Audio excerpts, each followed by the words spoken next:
Hello guys, good afternoon. Then ngayong araw guys, itutur ko kayo kung ano yung mga tanim ng aking pamilya. Then tara guys, samahan nyo ako maglakad dito kasi nga ngayon makulimlim yung panahon.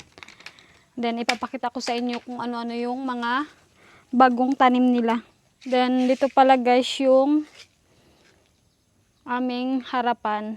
Then makikita nyo guys yung harapan namin medyo tuyo na yung mga damo. Then yan, makikita nyo yung araw kasi nga makulimlim ang panahon ngayon. Hindi nyo masyadong makita yung init. Then dito pala guys yung mga tanim nila na mga gulay. Yan yung papa ko at saka yung kuya ko dito sa taniman nila at saka si John Mark. Hindi ko alam kung saan si John Mark.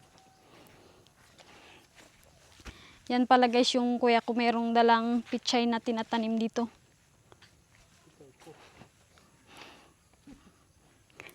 Then ito pala guys yung mga pitsay. Ngayon makikita nyo may plat na na lupa. Dito yan tinatanim yung mga pitsay. Kaya transplant pa lang para maglaki. Then ito pala guys yung mga puno ng ampalaya. Yan unti-unti pa lang siyang umakyat sa bugsok sa mga puno ng kahoy. Yan ang dito ginagawa. Then sabi ng papa ko daw ay mag-harvest na pag kalinggo. Yan, sobrang dami ng dito ampalaya. Yan yung kabuhayan nila dito ay nagtatanim ng gulay. Then dito sa gitna ng ampalaya, dyan tinatanim na naman ng kuya ko yung pichay. Pichay ko. Yan, pichay niya daw natanim. Sobrang ganda dito guys, ang tataba ng ng puno ng ampalaya. Yan. Yan, nilagyan niya ng tingnan niyo, makikita niyo yung lupa. Lupa at saka abono daw para magtaba siya ng gusto at maglaki yung puno. Then may bulaklak na siya Yan Pabuka na yung bulaklak. Hindi yan pinapabunga. Talbos lang talagang harvest. Talbos lang to guys yung dito kinukuha, hindi siya pinapabunga ng talaga yung bunga bago ibenta. Malaki kang kita kasi sa talbos. Yan, ganyan lang yan guys. Tingnan nyo yung pagtanim ng kuya ko. Yan.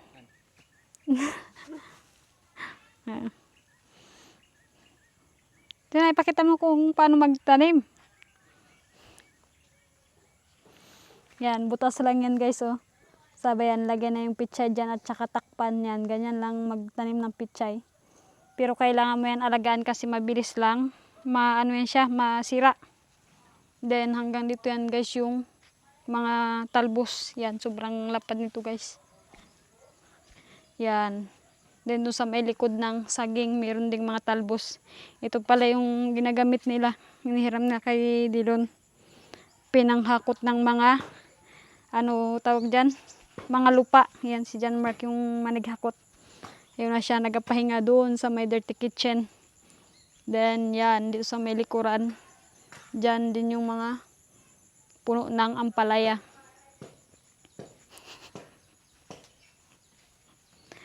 Then dito pala guys, yan yung puno ng malunggay. Yan. Lagi ang hinaharvestan ni mama mo.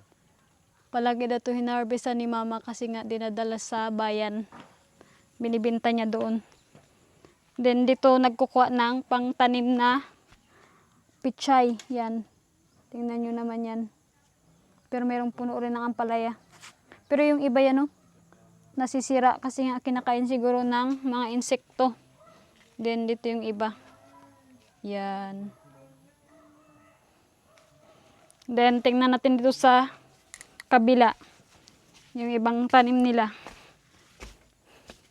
Medyo madilim yung panahon guys. Then dito sa may harapan. Yan guys Yan. Makikita nyo, puro yan siya, saluyot. Then dito sa kabila, puro saluyot rin siya. Yan. Mga saluyot yan guys. Yan yung mga tanim nila dito. Then makikita nyo dito yung ibang ano ni mama, paninda sa bayan. Ito yan siya guys, oh. Sobrang daming langka. Yan. Kita nyo yan, sobrang dami.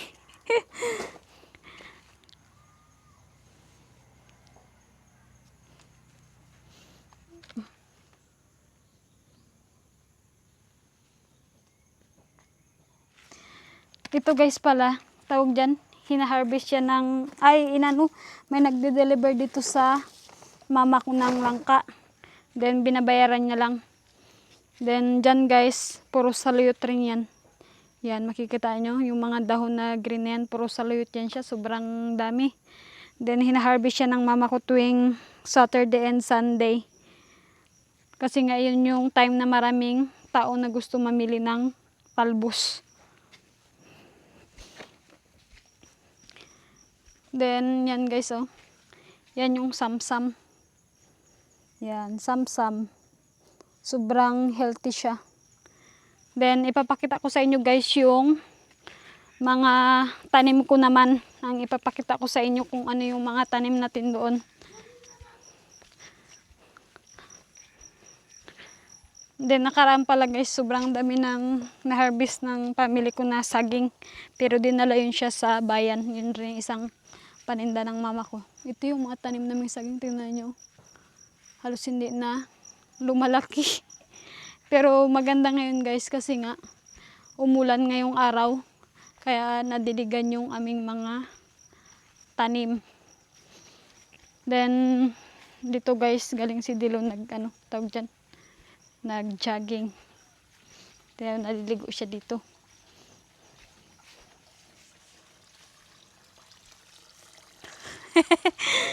Hello.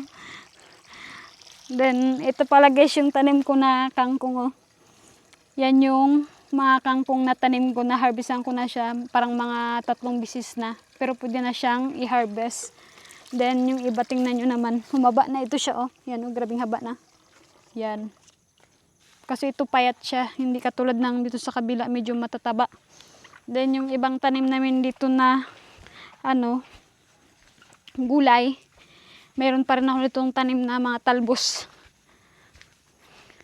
Tingnan natin dito guys. Ito pala guys yung lemongrass, nagkapal na siya. Then meron ako ditong tanim na gulay. Ito pala yung tanim ko nakaraan, tinanim namin ni Delon. Yan, kamamuting kahoy or kasaba na tawagin dito. Sabay ito yung, hindi ko pa sure kung pero namumulaklak na siya guys, oh. Yan, nakikita niyo yan. May bulaklak na. Sili yan siya, bell pepper or siling haba. Then ito yung mga talbos na tanim ko.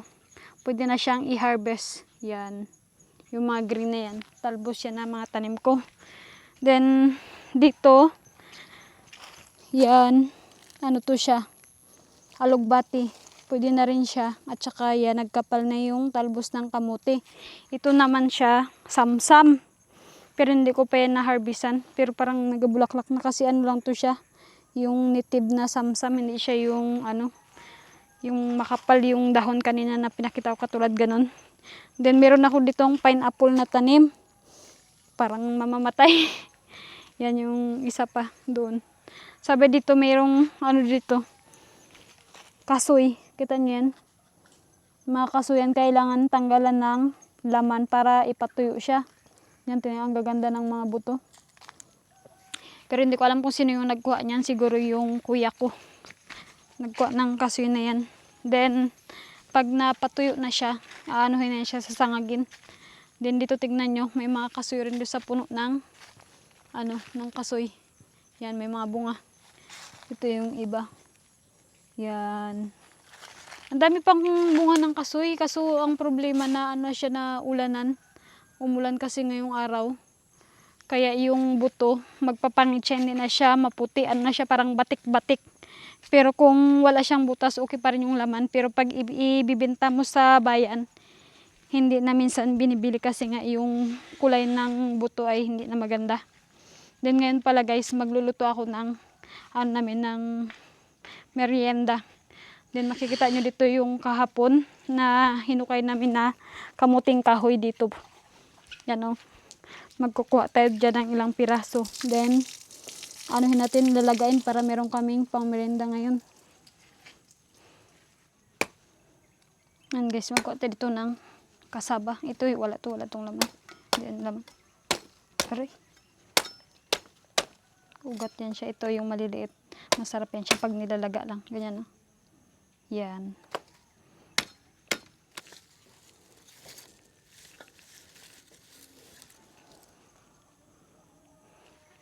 Yan lang yung lagay natin, guys. Sabay babalatan natin to yung kasaba.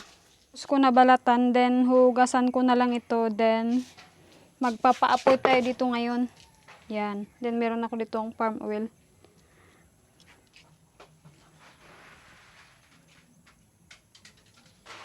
Dito pala ako, guys, magluto sa sa dirty kitchen kasi nga mas mabilis dito, magkulo yung lulutuin pag medyo maraming tubig.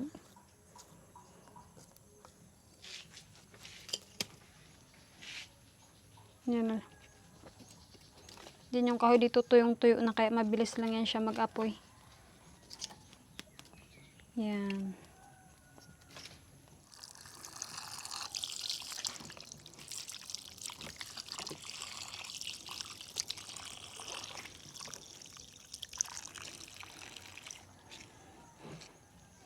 Yan, ilalagay natin to sa kaldero. Bali, pangatlong hugas ko na siya, guys. Then, dinala ko na ng tubig. Oh my goodness. Then, dito natin ilalagay. Diyan sa kaldero. Meron na yun siyang tubig. Then, nilagyan ko ng unting asin. Yung tubig.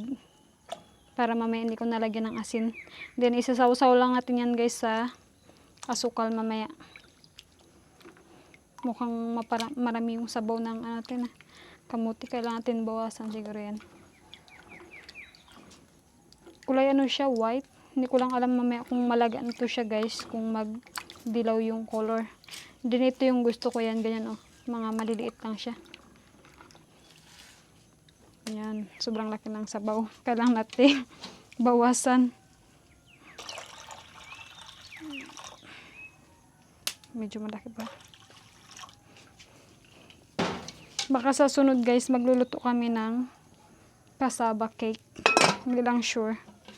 Malalaman natin yan kung makakaluto kami. Then tingnan nyo yung apoy namin. Sobrang lakas na. Mabilis lang to siya maluto.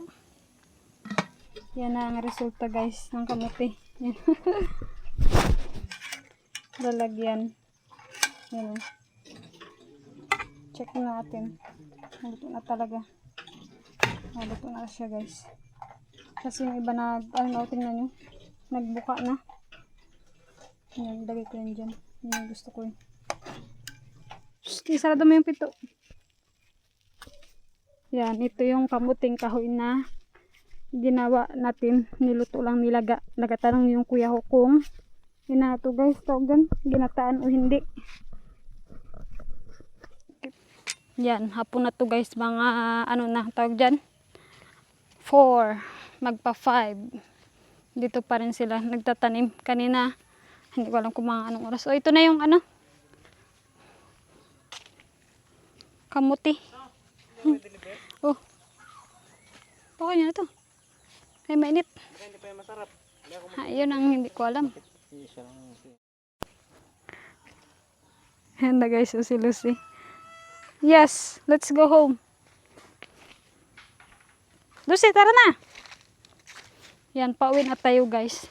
Tingnan natin kung ano na ang nangyari sa ating kamuti doon. Doon na si Lucy, yun na. Tumakbo na doon sa bahay. Add tayo ng sugar dito para meron tayong sausawan ng kasaba. Goes well with a cup of tea. Yes, or coffee, it's good too. You want coffee? No?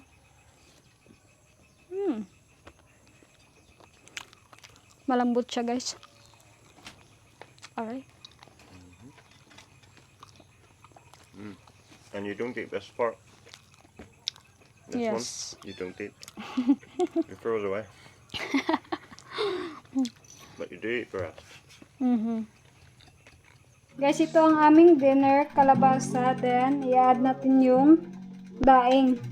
Ano to siya guys, wala ng ulo. Tinanggalan ko na yan siya. Yan. Kaso maliliit lang to siya na daing. Yan. Then, meron ako ditong malunggay.